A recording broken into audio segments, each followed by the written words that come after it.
everyone, welcome back to Anchored Life with Kaale. Today I have my special guest, my daughter Sophie. So I am talking today about going back to work after having a maternity leave. So I thought it was appropriate to have her here with me. I'm not sure this is going to be such a great idea. I've seen other people have YouTube videos where they try and do it with their kids and it's cute but doesn't quite work out. So let's see what happens here.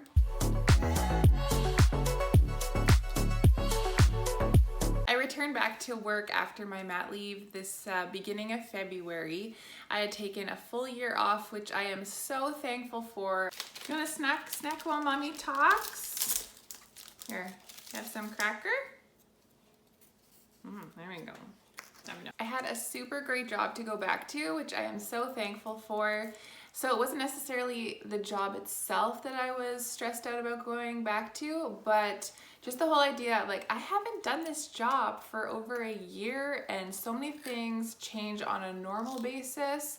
But now, even with COVID, that hit like a month after I gave birth to Sophie. So we had our baby shower like the week before everything closed down. So everything changed so much while I was on leave. There's enough that changes on a week of vacation, never mind being gone for a year while there's a global pandemic. So I was a little nervous about that, as well as just the whole getting used to balancing life with having a baby and what are we gonna do about childcare and how am I gonna make sure that I am there for her and also can do my work as well. So there's a lot of concerns that go through your head when you are going into work again after being on a maternity leave. So I want to give you guys some of the things that helped me to be able to adjust well, and it's actually been a pretty smooth transition, which I'm so thankful for. So I want to encourage you guys, give you some tips if this is something that you are going to be doing soon yourself. I was expecting separation anxiety to be pretty bad, but it honestly wasn't that bad of a transition for us. It was good for me in that I hadn't really talked to anyone the whole year because of the pandemic, that I wasn't, allowed to hang out with my friends as I had hoped I was going to be able to do on my maternity leave.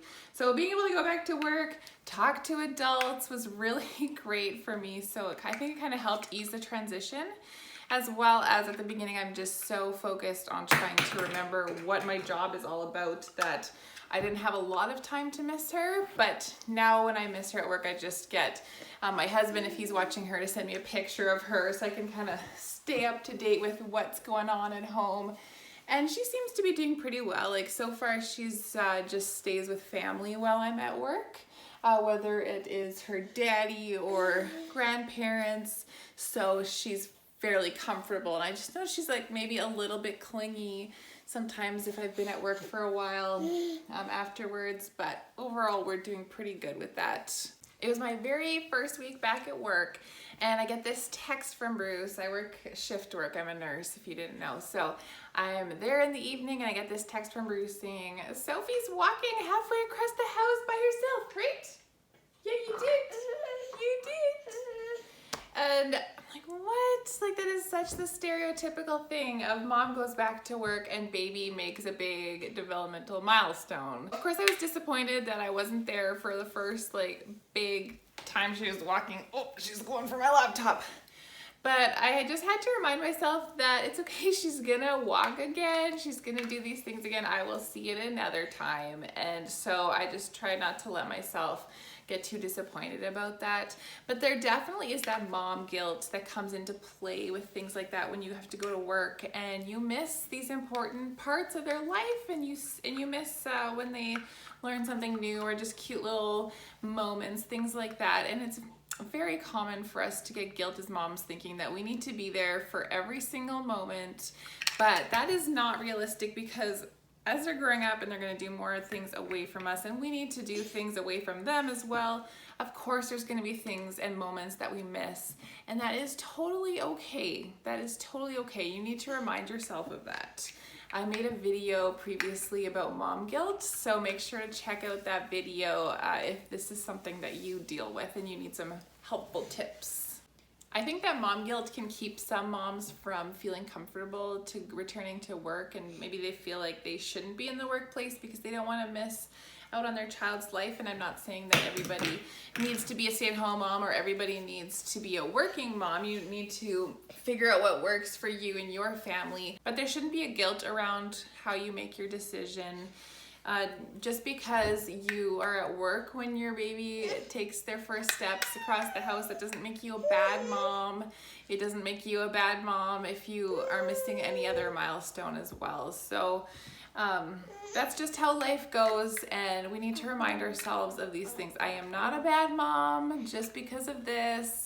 Like, the fact that you want to be there for your kids and you want to be there for all those special moments and see these things shows that you are a good mom because you care and you want to be there. Obviously, it's important to actually be there sometimes though too. So that's the thing about going back to work, is you need to figure out that balance of, okay, this is the time I'm going to devote to work, this is the time I'm going to devote to my family, because you do need to actually be there for your family. And it's a hard thing, I think, to be able to say, okay, I'm with my family now, but I'm actually going to like intentionally focus on being with my family right now, because there's so many other things that we can be doing when we're at home, when we're planning out how we're going to spend our time, whether it's more time with our families or more time with work. We need to remember that your work isn't going to be forever. You're going to retire eventually. If something happened to you, you would be replaced at work. But your family's with you for your whole life, and you can't be replaced. You're one of a kind in your family. So I definitely think it's important to be able to invest this time in your child at the beginning of their life. So for me, I've had to make sure that when I'm spending time with Sophie, that I have these moments of time where I'm intentionally just focusing on her. I'm not looking at my phone. I'm not trying to do anything else. I'm just reading her book or whatever it is that we're doing, so that she knows that she's important and we develop this relationship and spend time together. That's the important part, right? That we are spending time together. It doesn't have to be all the time. Even if you are not working and you're staying at home, but you have to clean the house, you have to take care of the other kids, you have to do whatever it is that you need to do. Oh, thank you. Nom, nom, nom. You can't spend 100% of your time with your attention fully devoted on your child at every moment. So that's the key with going back to work, is just making sure that you prioritize the time with your child, and then just really make sure that you are focusing on it, having good quality time. I am so grateful to live in Canada, where we have that option to be able to spend a year off, and actually we can take a year and a half if we want, which means that you would just take the same amount of money and just spread it out over a longer period of time, but at least there's that option there. I've also talked about this in my previous video about mom guilt, that it's super important to take care of yourself as a mom and to make sure that you're spending time on you and doing the things that make you feel like you, that rejuvenate you. So these are all the things that can be tricky when you go back to work, just trying to take the things that you fit in a regular day before and then add work on top of it all. But it is possible, and some changes may need to be made, but you can do it. You can totally do it. It's just gonna take some adjustments. So be patient with yourself is my advice. That's what I had to keep reminding myself as I went back to work. It's gonna be challenging at first. The whole getting used to the workplace and figuring out your new routine and all these things, but you're gonna get it, and it might be a few weeks or months or so that it's gonna take to get used to things, but you'll get it and your family will get used to it. The week or two before I went back to work, I just had this weird feeling that I had to get everything done for the rest of my life, so that all I'd have to focus on was my job. When I went back to work, I was like, okay, I have to do a deep clean of the house, finish all those little projects that I've got going on, need to make all these freezer meals because I'll never have time to cook again. So I realized that I needed to change the way I was thinking about things. Okay, I go back to work, life is gonna go on as normal, I will have time to cook and clean, maybe just a little less on certain days, so you just have to plan around that. So I made a bunch of freezer meals, which I like to do normally anyways. A couple times a year, I make a bunch of freezer meals so that I've got something that is healthy and easy to either just like throw in the oven or the crock pot before or after work. And so I did some of those. Right? You just want my glasses? You just saw my glasses? So I highly recommend making freezer meals before you go back to work. But also just recognize that, yeah, you're not going to be able to maybe keep the same standard of cleanliness when you go back to work because you don't have the same amount of time, and that's okay.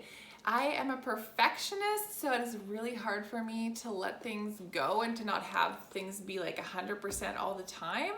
But it is actually a really good thing and a healthy thing to do, to realize, okay, you know what, I don't have the time this week to mop, and that is gonna be okay, and I will do it next week when I have time, and it's fine. That reminds me, if there's any amazing freezer meals that you wanna share, let me know down in the comments, because I kinda use the same ones over and over again, so I'd love to get some fresh ideas.